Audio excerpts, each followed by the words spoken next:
আমরা ওয়াদা দিয়েছিলাম বাঞ্ছারামপুরে একটা সুস্থ, অবাধ এবং গ্রহণযোগ্য নির্বাচন হবে।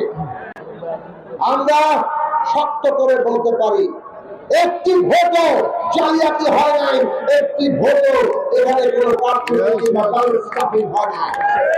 আমরা বিএনপি নেতা কর্মীরা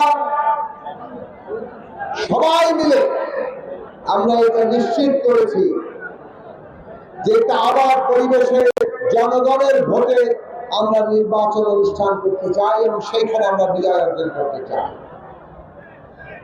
আজকে আমরা শক্ত মাটিতে দাঁড়িয়ে কথা বলতে পারছি। জনগণের ভোটে আমরা নির্বাচিত। আমরা যেসব বাঞ্ছারামপুরের ভবিষ্যৎ নিয়ে কথা বলেছি সেগুলো জনগণের অনুমোদন পেয়েছে। কাজেই সরকারের কাছে আমরা সেই দাবিগুলো জোরের সাথে তুলে ধরব। জনগণের ভোটে নির্বাচিত বিএনপির নেতৃত্বে যুগপৎ সরকার, মাননীয় প্রধানমন্ত্রী জনাব তারেক রহমান শপথ গ্রহণের পরে অক্লান্ত পরিশ্রম করছেন কিভাবে তিনি তার নির্বাচনী অঙ্গীকার পূরণ করবেন।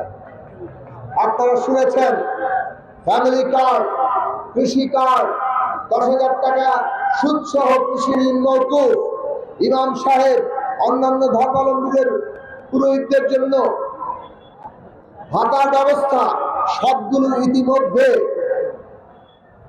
এত দ্রুত কাজের মধ্যে তারা সরকার ঢুকছেন যে পাইলট আকারে প্রত্যেকটির বাস্তবায়ন দ্রুততম সময়ের মধ্যে শুরু হচ্ছে।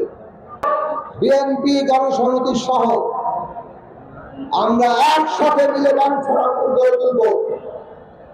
আমরা কিভাবে ঐক্যবদ্ধ থাকতে পারি, আমরা কিভাবে একটা এমন রাজনৈতিক নেতৃত্ব তৈরি করতে পারি যারা জনগণের কাছে এমন শক্তি নিয়ে হাজির থাকবে যে কোনো অপশক্তি আর মাথা চাড়া দিয়ে উঠতে পারবে। খেয়াল করে দেখেন, বাংলাদেশে একটা উগ্র দক্ষিণ পন্থা মাথা চাড়া দিয়ে উঠছে। এই উগ্র দক্ষিণ পন্থা দেশের ভালো চায় না। একদিকে যেমন জাতিবাদী ফাঁসিবাদ আমরা মোকাবেলা করেছি, আজকে ধর্মের কোন নাম নিয়ে কোন ফাঁসিবাদও আমরা সহ্য করব না। যদি সেইটা আমাদের করতে হয়, আমাদের যে ঐক্য, বিএনপির নেতৃত্বে যে ঐক্য, সেই ঐক্য বজায় রাখতে হবে সারা দেশে।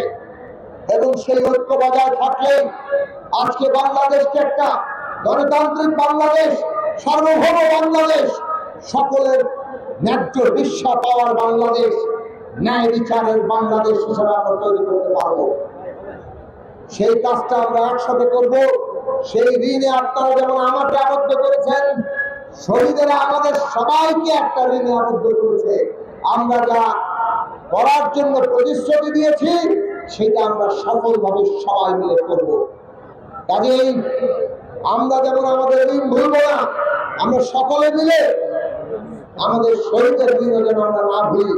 আমরা তাদের আকাঙ্ক্ষাত বাংলাদেশটা গড়ে তোলার জন্য আমাদের দিক থেকে যা করার সর্বাত্মকভাবে করি।